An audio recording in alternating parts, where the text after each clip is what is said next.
Hello everyone, welcome to Advait education. मेरा नाम है अक्षय मिश्रा और आप पढ़ रहे हैं क्लास 11th फिजिक्स की सीरीज।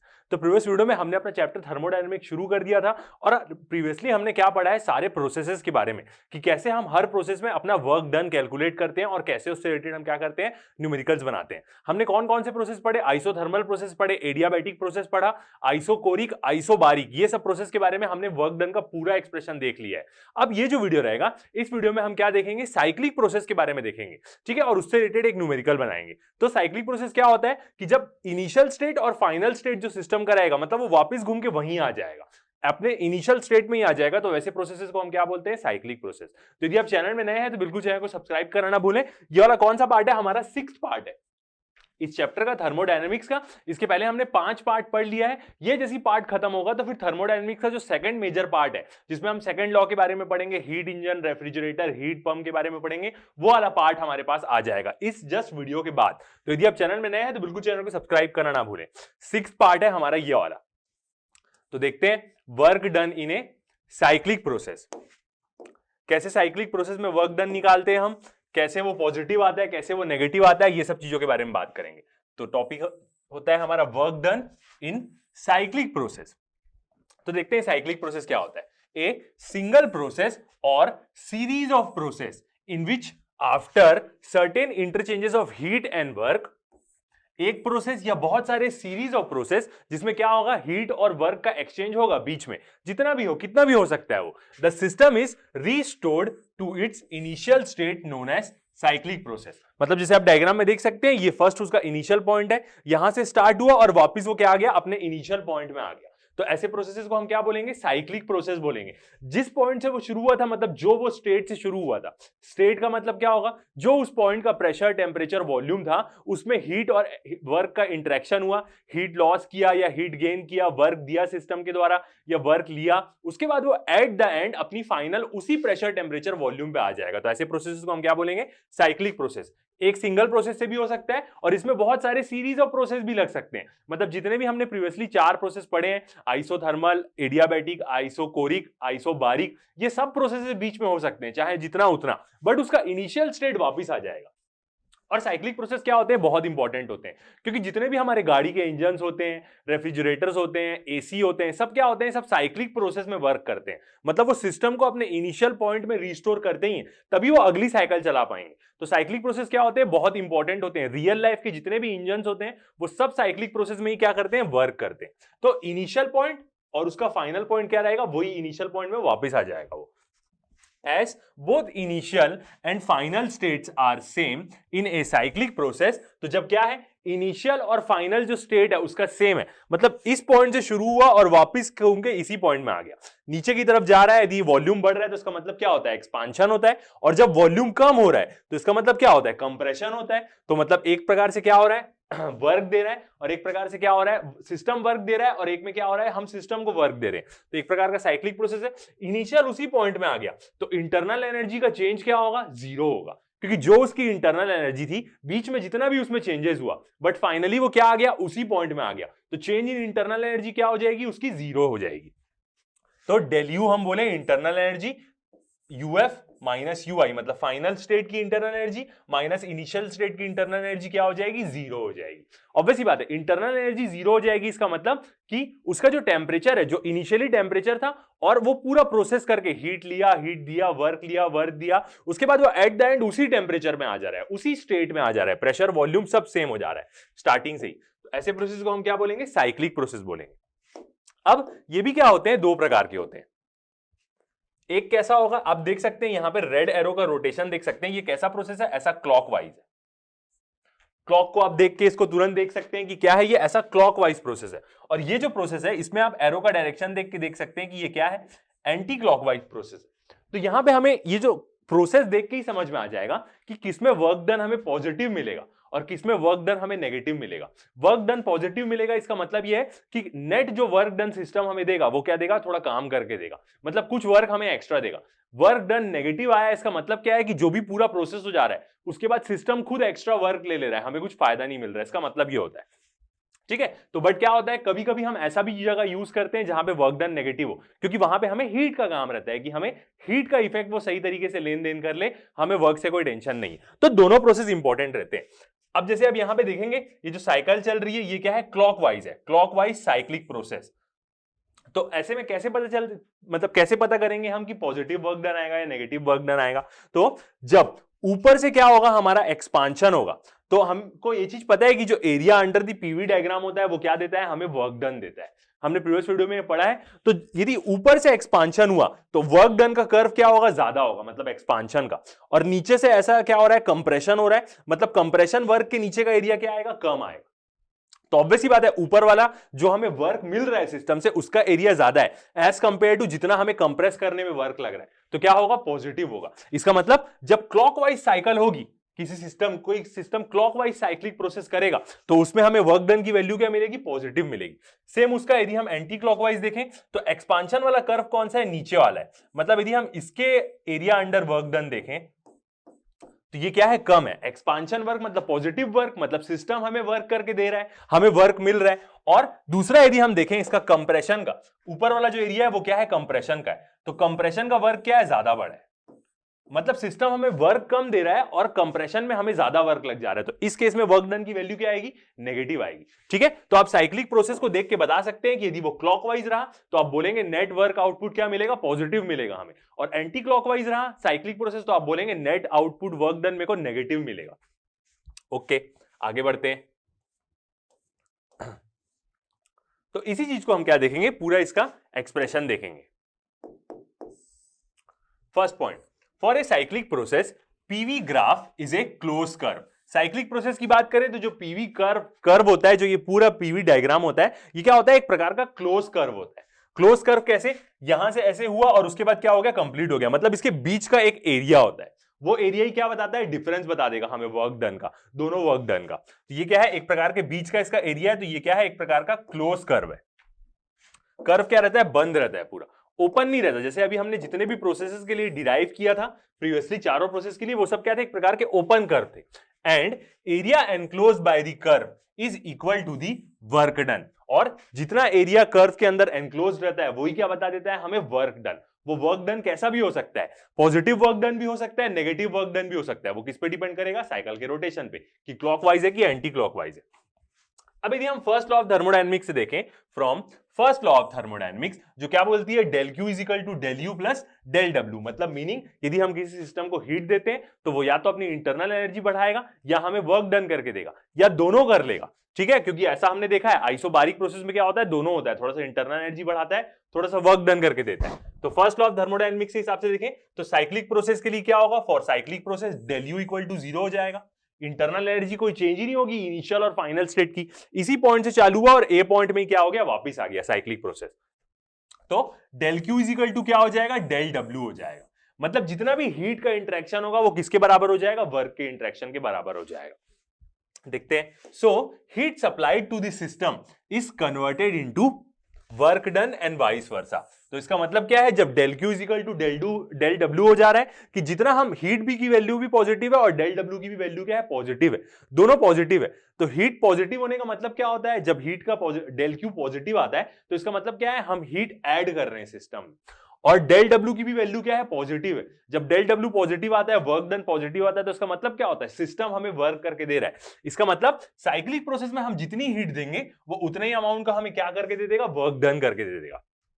ओके, अब देखते हैं हम डायग्राम से।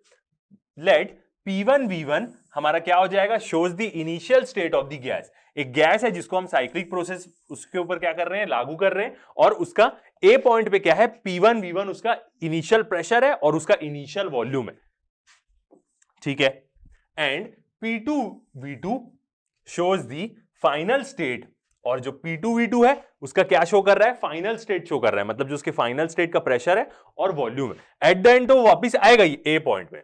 The gas reach between A and B by both path A B and B A. तो जो गैस है वो ए बी के बीच में कैसे ट्रेवल कर रही है, दोनों पाथ से ट्रेवल कर रही है। यहां पे मतलब ये कि ए से बी जा रही है, बी से ए जा रही है, मतलब दोनों पाथ से गैस क्या है, ट्रेवल कर रही है, ये ए और बी दोनों पॉइंट्स के बीच में। ओके, आगे देखते हैं हम क्या समझ रहे हैं कि कैसे निकालेंगे, कि इसके अंदर का एरिया हम कैसे निकालेंगे जो भी होगा। ओके, तो अब देखते हैं कि गैस कितना वर्क डन कर रही है।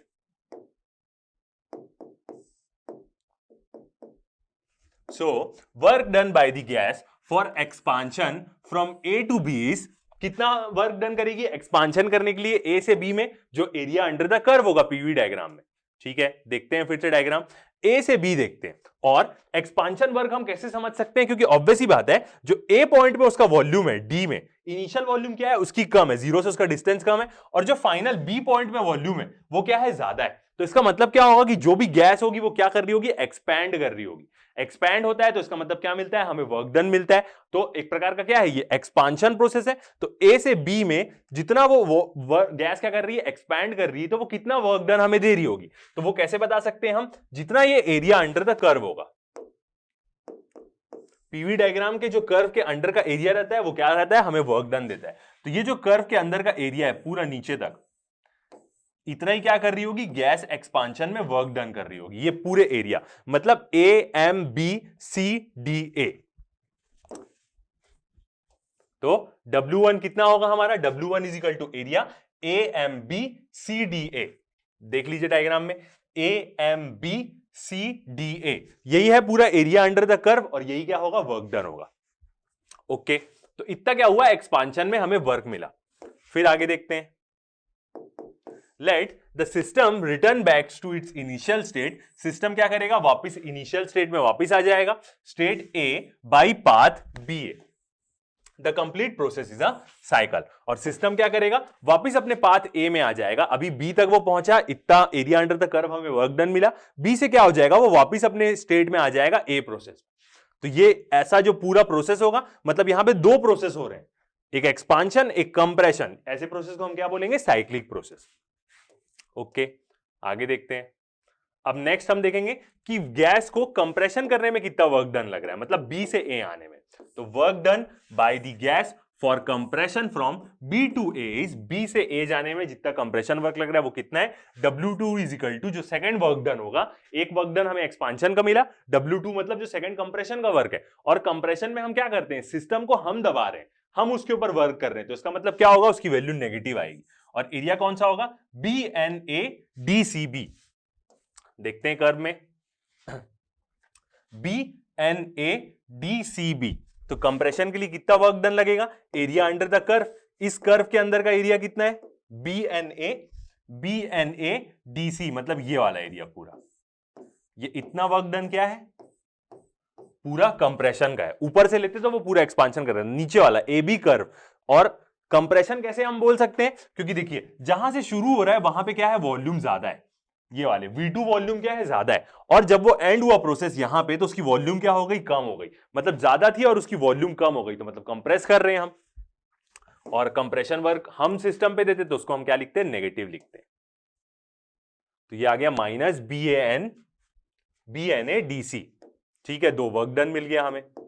अब नेट वर्क डन की यदि बात करें, net work done by the gas in cyclic process, यदि नेट वर्क डन की हम बात करें तो क्या होगा, W A से B और B से A। नेट वर्क डन कौन कौन सा होगा, एक W A से B गया और B से A, और वो कितना होगा, दोनों वर्क डन को हम क्या कर देंगे, माइनस कर देंगे, W1 माइनस W2। ऑब्वियस ही बात है, W1 बड़ा है, हमें देख के ही समझ में आ रहा है कि जो A से B तक का कर्व है, ये कर्व के अंदर का एरिया ये ज्यादा बड़ा है, ऑब्वियस ही बात है, और ये जो नीचे वाला कर्व का एरिया ये क्या है, छोटा है। तो W1 minus W2, W1 area कितना है हमारा, W1 एरिया है हमारा AMBCDA, AMBCDA माइनस, बीच में माइनस साइन आएगा, एरिया। आप नेट वर्क डन निकाल रहे तो दोनों को हम प्लस भी कर सकते हैं, यहां पे बीच में प्लस साइन भी लिख सकते थे, ऑटोमेटिकली वो माइनस साइन तो उसका आ ही जाएगा। और माइनस कौन सा करेंगे, कंप्रेशन वर्क, जिसका एरिया क्या है, BNADCB, BNADCB मैंने आपको कर्व में दिखाई दिया है। तो कुल मिला के जब ये दोनों कर्व को हम माइनस करेंगे, ऊपर वाला कर्व का एरिया, इतना पूरा एरिया से इतना एरिया माइनस कर देंगे तो कितना एरिया मिलेगा, मतलब हमें नेट वर्क डन मिलेगा। हमें समझ में आ जाएगा कि ओवरऑल ये प्रोसेस वर्क ले रहा है कुल मिला के कि दे रहा है। तो नेट एरिया कितना आ जाएगा, ये वाला अंदर का, ये वाला एरिया। अब ये साइक्लिक प्रोसेस है एक प्रकार का, और कैसा घूम रहा है ये, क्लॉकवाइज घूम रहा है। तो यहां पे जो नेट वर्क डन मिलेगा वो हमेशा पॉजिटिव ही मिलेगा, कभी नेगेटिव नहीं मिलेगा। यदि इसका एरो उल्टा होता, अपोजिट घूमता, तो हमें वर्क डन क्या मिलता, नेगेटिव मिलता। वही मैंने कंसेप्ट बताया, एक्सपांशन ऊपर, एक्सपांशन वाला कर्व ऊपर है तो उसका एरिया ऑब्वियस ही बात है ज्यादा है। यदि नीचे वाला एरिया में एक्सपांशन होता, मतलब यदि इसका साइन उल्टा हो जाता, ऐसा साइन हो जाता, ऐसा अपोजिट जो ग्रीन वाला मैं साइन बनाया, तो टोटल वर्क डन हमें नेगेटिव मिलता, क्योंकि यहां से एक्सपांशन हो रहा है और कंप्रेशन वाला कर्व ऊपर आ गया। तो ये साइकिल क्या है, हमारी क्लॉकवाइज है। तो यहां पे हमें कुल मिला के टोटल वर्क क्या मिलेगा, पॉजिटिव मिलेगा। तो कितना मिला हमें area, A M B N A. कौन सा वाला एरिया मिला हमें, A M B N A, मतलब ये अंदर का एरिया, नेट वर्क डन हमें मिल गया। ऐसे ही हम क्या करते हैं, वर्क डन निकालते हैं। Hence work done in a cyclic process is equal to the area enclosed by the loop. तो जितना भी हम वर्क डन करते हैं साइक्लिक प्रोसेस में, वो किसके बराबर हो जाएगा, जितना एरिया है लूप के अंदर एनक्लोज्ड है, area enclosed by the loop. Work done in a cyclic process is equal to area enclosed by the loop, कि जितना वो दोनों कर्व के बीच का एरिया है उतना हमें क्या मिल जाएगा, नेट वर्क डन मिल जाएगा। Okay, next concept, if the cycle is clockwise work done is positive. जैसे मैंने आपको बताया साइकिल क्लॉकवाइज रहेगी, एक्सपांशन वाला कर्व ऊपर से आएगा तो वर्क डन हमें पॉजिटिव मिलेगा। And if the cycle is anti clockwise, यदि साइकिल एंटी क्लॉकवाइज रहेगी तो वर्क डन हमें क्या मिलेगा, नेगेटिव मिलेगा, क्योंकि कंप्रेशन वाला कर्व ऊपर से आएगा, उसके कर्व का एरिया ज्यादा रहेगा। ठीक है, cyclic process are of great importance, बहुत इंपॉर्टेंट रहते हैं हमारे लिए, क्योंकि सारे सिस्टम हमारे उसी पे वर्क करते हैं। और mechanical machines like engines, refrigerators operates in A cycle. और जितनी भी मैकेनिकल मशीन्स होती है, इंजन्स, रेफ्रिजरेटर, सब क्या होते हैं, साइकिल पे ही वर्क करते हैं। क्योंकि एक बार गैस आती है, कंप्रेस होती है, स्पार्क मारते हैं, एक्सपांशन होता है, फिर उसके बाद नया फ्रेश चार्ज आ जाता है उसमें। तो वो क्या है, एक प्रकार का साइक्लिक प्रोसेस है। रेफ्रिजरेटर में भी यही वर्क होता है, फ्लूइड घूमता है, फ्रिज के अंदर जाएगा, वो अंदर से हीट एक्सट्रैक्ट करेगा, बाहर आएगा, बाहर में जो उसके कॉइल्स रहते हैं वहां पे वो हीट क्या करेगा, रिलीज कर देगा। तो फिर से जो अंदर जो रेफ्रिजरेंट है वो अपने इनिशियल स्टेट में आ जाएगा, in which the system do the work by using influx of heat and restore to its initial state। जिसमें सिस्टम कैसे वर्क करता है, हीट के बदले वर्क करता है और एट द एंड वापस अपने स्टेट में रिस्टोर हो जाता है, ताकि अगली साइकिल चलाने के लिए। A process in which system do not return to its initial state after undergoing a series of changes is known as non-cyclic process। एक ऐसा प्रोसेस जिसमें सिस्टम अपने इनिशियल स्टेट में नहीं आता है। जैसे ये जो हमने डायग्राम देखा, इस डायग्राम में यदि जब वो वापस आना रहता है उसको इनिशियल स्टेट में, तो वो ए पे ना आके थोड़ा सा नीचे आ जाता है यहाँ पे। तो हल्का सा भी यदि नीचे आ जाता वो, तो वो क्या होता, उसको हम क्या बोलते हैं, साइक्लिक प्रोसेस नहीं बोलते। यदि हल्का सा भी इस जगह आ जाता वो, अगले कोई पॉइंट में आ जाता, ए में एग्जैक्टली नहीं आता, तो उसको हम साइक्लिक प्रोसेस नहीं बोलते। वो क्या हो जाता, हमारा नॉन साइक्लिक प्रोसेस हो जाता। ओके, अब नेक्स्ट हम देखते हैं पूरे समरी, जितना भी हमने अभी तक क्या किया, प्रोसेस पढ़ा है। हमने कौन कौन सा प्रोसेस पढ़ा है, आइसोथर्मल, एडियाबैटिक, आइसोकोरिक, आइसोबारिक, ये सारे प्रोसेस के बारे में पढ़ लिया है पूरा। तो हम क्या देख लेते हैं, एक बार समरी देख सकते हैं, क्योंकि यही वाला टॉपिक हमारा लास्ट था इस मेजर टॉपिक का। अब सेकंड मेजर टॉपिक आ जाएगा, जिसमें हम refrigerator, heat engine, heat pumps के बारे में पढ़ेंगे। तो समरी ऑफ थर्मोडायनामिक प्रोसेसेस। ठीक है, तो ये पीवी डायग्राम हम देखते हैं। यहां पे आपको क्या दिखेगा, पूरा सारा प्रोसेस दिखेगा एक साथ। फर्स्ट वाला देखते हैं हम, ए क्या है हमारा, एक जो ग्रीन रंग का प्रोसेस दिख रहा है वो क्या है, आइसोबारिक प्रोसेस है। आइसोबारिक प्रोसेस में क्या हो रहा है, एक टेम्परेचर T2 से क्या हो रहा है, वो T1 टेम्परेचर तक जा रहा है। और आइसोबारिक है, आइसोबारिक का मतलब क्या होता है, प्रेशर कांस्टेंट। तो आप देख सकते हैं ये जो लाइन है यहां से यहां पे क्या हो रहा है, बिल्कुल भी प्रेशर चेंज नहीं हो रहा है। जो उसका इनिशियल स्टेट था और फाइनल स्टेट में क्या है, प्रेशर सेम है। और ये किस दोनों लाइंस के बीच में मूव कर रहा है, दो आइसोथर्म्स के बीच में मूव कर रहा है। आइसोथर्म्स का मतलब क्या होता है, जहां पे टेम्परेचर, ये पूरे कर्व में टेम्परेचर क्या रहेगा, एक वैल्यू रहेगी, कांस्टेंट रहेगी। ये पूरे कर्व में टेम्परेचर क्या है, T1 है।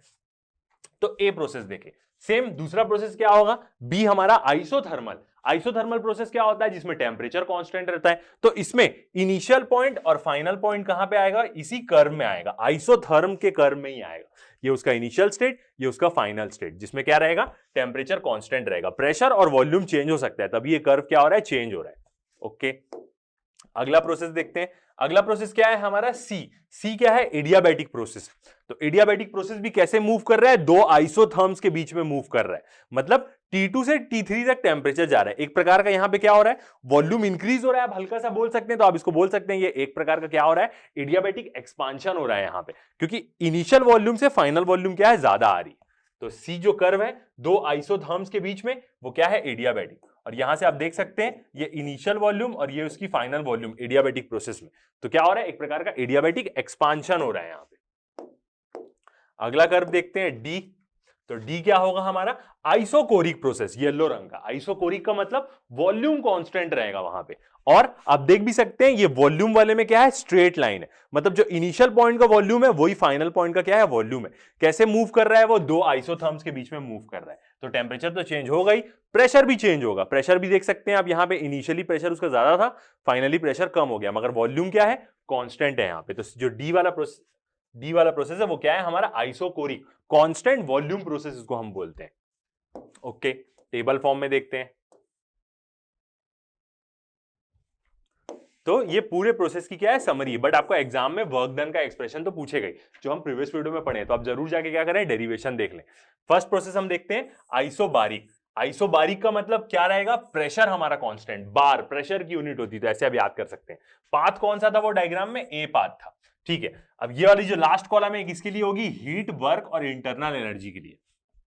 तो जब क्या है, आइसोबारिक प्रोसेस है, प्रेशर कांस्टेंट है, तो उस प्रोसेस में यदि हम हीट ऐड करेंगे तो कैसे करेंगे, कांस्टेंट प्रेशर में ही ऐड करेंगे। तो डेल क्यू क्या हो जाएगा, CP del T. Del Q की वैल्यू क्या हो जाएगी, सीपी डेल टी, ठीक है। वर्क डन देखेंगे हम किसमें, आइसोबारिक प्रोसेस में, तो क्या हो जाएगा, पी तो कांस्टेंट है, पी डेल वी, जितना भी वॉल्यूम में चेंज होगा, वॉल्यूम और टेम्परेचर में चेंज होगा, बस प्रेशर कांस्टेंट है। तो डेल डब्ल्यू कैसे निकाल सकते हैं हम, पी डेल वी से। फिर चेंज इन इंटरनल एनर्जी की बात करें तो इंटरनल एनर्जी का तो यही फॉर्मूला होता है, del U is equal to N CV D T. इसको हम प्रीवियस वीडियो में जब मोलार स्पेसिफिक हीट पढ़ रहे थे तो इसको डिराइव भी किए, ठीक है, क्योंकि सीपी वाला एक्सप्रेशन आएगा तो उसमें वर्क डन की भी वैल्यू आ जाती है। तो सीवी, ये जो इंटरनल एनर्जी को हम कैसे कैलकुलेट करते हैं, del U is equal to N CV D T. CV हम क्या क्यों यहां पे यूज करते हैं, क्योंकि जब सीवी यूज करते हैं तो पीडीवी वाली टर्म जीरो हो जाती है फर्स्ट लॉ के अकॉर्डिंग इसमें। तो इंटरनल एनर्जी का यही फॉर्मूला होता है, del W is equal to N CV del T. जब भी इंटरनल एनर्जी कैलकुलेट करेंगे आप यही वाला फॉर्मूला क्या करेंगे, यूज करेंगे। सेकंड प्रोसेस देखते हैं आइसोकोरिक। आइसोकोरिक में कांस्टेंट क्या रहेगा, वॉल्यूम कांस्टेंट रहता है, मतलब प्रेशर और टेम्परेचर चेंज होगा। कौन सा पाथ था वो, डी पाथ था हमारे डायग्राम में। कौन सा पाथ था, आइसोकोरिक, ये देखिए ये येलो वाला straight line isochoric. Volume constant आपको दिख रहा होगा, वॉल्यूम चेंज ही नहीं हो रहा है।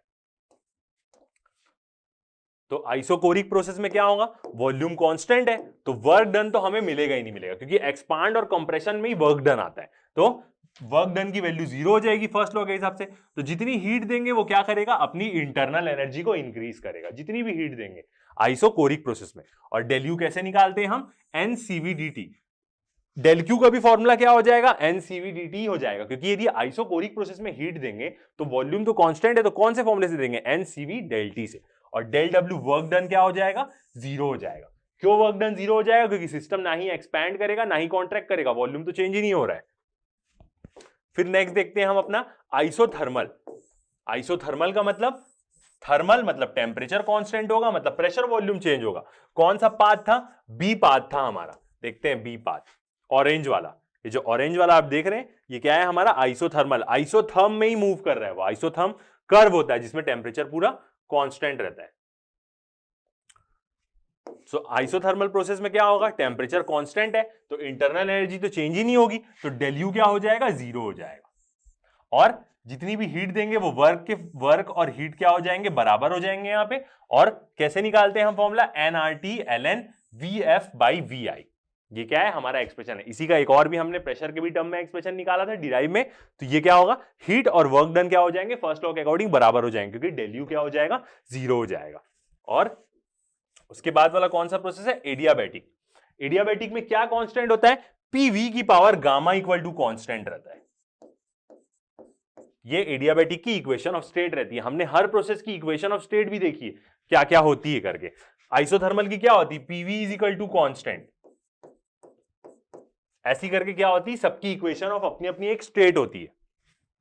तो एडियाबैटिक प्रोसेस में क्या होगा, एडियाबैटिक प्रोसेस का मतलब ये होता है कि हीट ट्रांसफर जीरो होगा, सिस्टम के अंदर कोई हीट नहीं आएगी, सिस्टम के बाहर कोई हीट नहीं जाएगी, अंदर भले उसकी इंटरनल एनर्जी टेंपरेचर बढ़ जाए मगर सिस्टम से कोई इंटरेक्शन नहीं होगा, उसके अंदर कोई हीट नहीं घुस सकती और अंदर की हीट बाहर नहीं निकल सकती। तो डेल क्यू क्या हो जाएगा, जीरो हो जाएगा।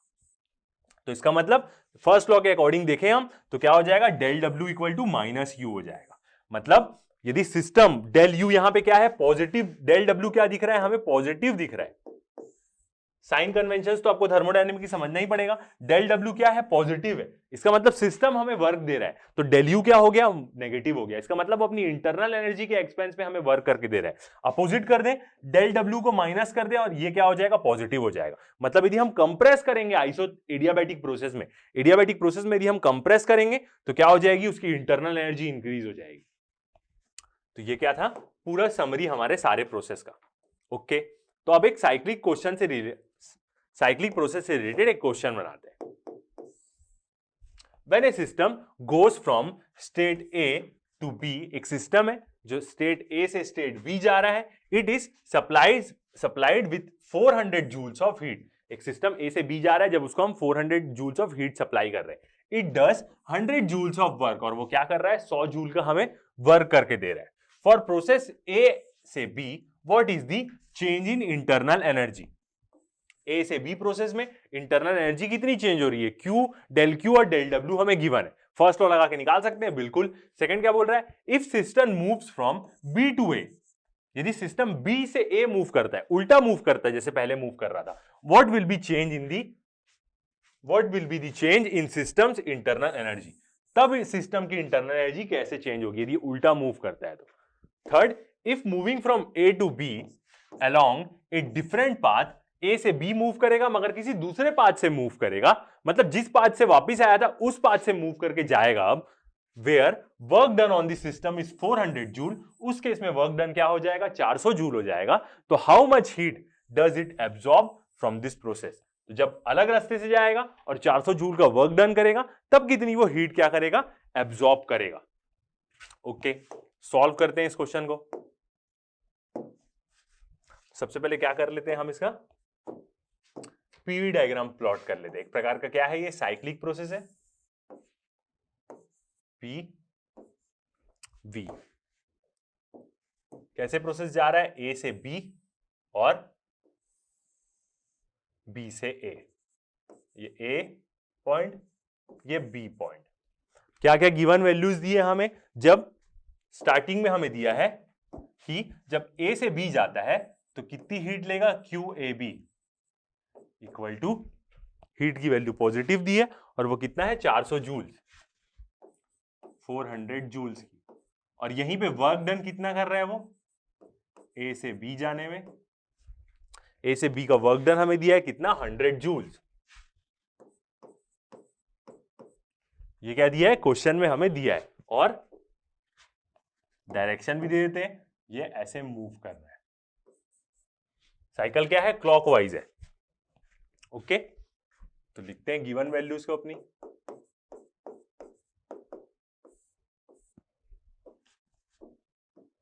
फर्स्ट क्या, ए से बी मूव करेगा, स्टार्टिंग क्वेश्चन में बोला है, और उसी में क्या दिया है हमें, डेल क्यू की वैल्यू दिया है 400 जूल्स और डेल डब्ल्यू की वैल्यू दिया है 100 जूल्स। ओके, दोनों पॉजिटिव है, ऑब्वियसली बात है, दोनों चीज पॉजिटिव है तो ऐड करके ही क्या हो रहा होगा, हीट वर्क डन दे रहा होगा, और साइकिल भी क्या है, क्लॉकवाइज है, तो इसका मतलब वर्क डन भी पॉजिटिव ही मिल रहा है हमें, तो दोनों वैल्यू क्या है, पॉजिटिव है। तो देखते हैं फर्स्ट क्या निकालना है।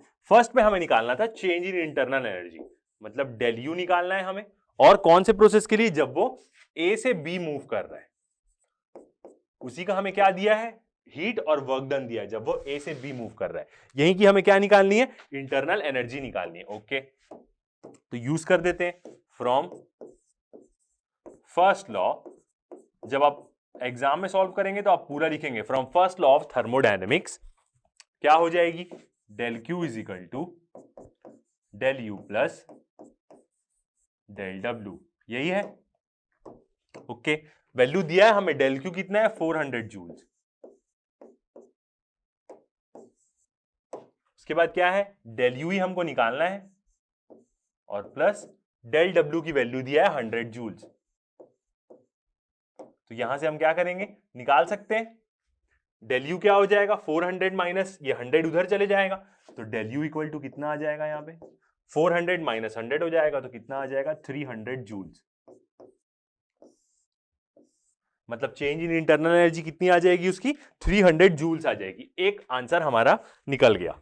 ओके, सेकंड क्या बोल रहा है कि जब वो उल्टे पाथ से जाएगा, बी से ए जाएगा, उस केस में क्या होगी उसकी। सेकंड में हमें क्या निकालने बोल रहा है, सेकंड में भी इंटरनल एनर्जी निकालने बोला है, बट जब वो पाथ बी से ए जाएगा तब उसकी इंटरनल एनर्जी क्या होगी। सेकंड हमें क्या निकालने बोला है, डेल यू ही निकालने बोला है, बट इस बार वो पाथ बी से ए में मूव कर रहा है, तो ये चीज हमें निकालने बोला है। अब हमें पता है कि साइक्लिक प्रोसेस है, तो क्या होगी उसकी इंटरनल एनर्जी का चेंज क्या होगा, लगभग सेम ही होगा। मतलब इनिशियल और फाइनल जो इंटरनल एनर्जी है ए पॉइंट में वो क्या होगी, लगभग सेम ही होगी। तो इसको हम कैसे लिख सकते हैं, मतलब del U A B plus del U B A equal to क्या हो जाएगा, 0 हो जाएगा। मतलब इनिशियल और फाइनल उसकी इंटरनल एनर्जी कितनी हो जाएगी, 0 हो जाएगी। यहां से 300 हुई है ना, और बी से ए जाने के बाद क्या हो जाएगी, वापस 0 हो जाएगी, क्योंकि वापस ए पॉइंट में आएगा तो इंटरनल एनर्जी चेंज नहीं होती है। इनिशियल फाइनल पॉइंट की क्या होती है, साइक्लिक प्रोसेस में हमारी सेम रहती है। तो यहां से हम क्या देख सकते हैं, उल्टा अपोजिट कर सकते हैं, मतलब ये जो ए बी को उधर दे देंगे, तो डेल यू बी ए जो हमें निकालना है इक्वल टू क्या हो जाएगा, ये डेल यू ए बी इधर चले जाएगा, डेल यू ए बी, और ये इधर जाके क्या हो जाएगा, माइनस हो जाएगा। तो इसका मतलब कितनी वैल्यू आएगी, माइनस 300 जूल्स। मतलब जितनी इंटरनल एनर्जी ए से बी आने में बढ़ रही है उतनी क्या होगी, ए से बी चले जाएगा तो क्या हो जाएगी, कम हो जाएगी।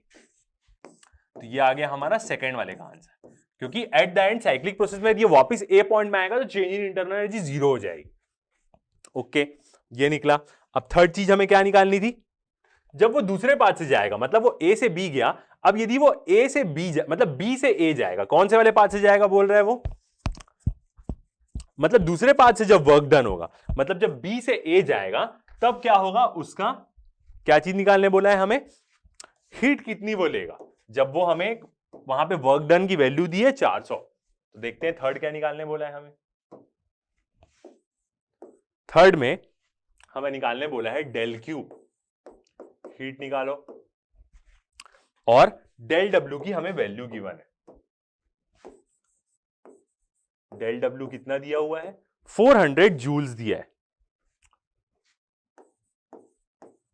और क्या होगा, माइनस होगा। क्यों, क्योंकि बी से ए जा रहा है वो, तो एक प्रकार का क्या है, ये कंप्रेशन वर्क है, इसलिए हम क्या लेंगे, इसको माइनस लेंगे, तभी आंसर सही आएगा। क्योंकि वो बी से ए जा रहा है, बोला डिफरेंट पाथ से जब जाएगा और 400 जूल का वर्क डन करेगा तब क्या होगा। तो एक बात तो ये है, इससे आया था तो 100 जूल किया था, डिफरेंट पाथ क्या होगा, बी से ए ही होगा। तो क्वेश्चन में मेंशन नहीं किया है, मगर आपको क्या करना पड़ेगा, माइनस साइन लेना पड़ेगा, तभी क्या आएगा, आपका सही आएगा।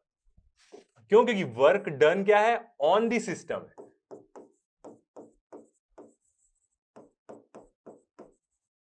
क्योंकि वो उल्टा जा रहा है, एक प्रकार का कंप्रेशन वर्क जा रहा है, तभी क्या होगा, सही होगा। इसका मतलब यदि हम पाथ लिखें डायग्राम के हिसाब से तो कैसे जा रहा है, वो बी से ए जा रहा है, तो यदि आप माइनस नहीं लेते हैं तो आपका आंसर सही नहीं आएगा। याद रखना है कि वो कंप्रेशन वर्क होगा।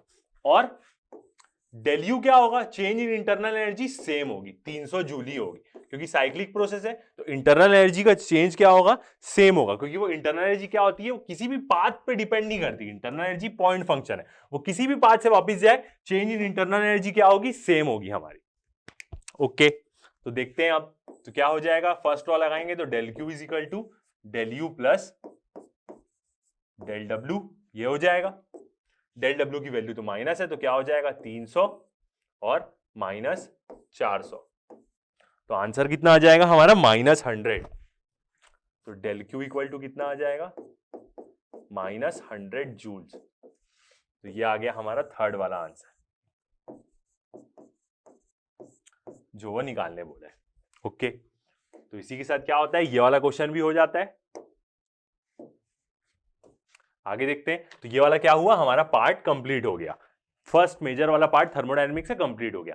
अब नेक्स्ट हम पार्ट चालू करेंगे अपना heat pump, heat engine, refrigerator के बारे में। तो अभी तक के लिए इतना ही। Thank you.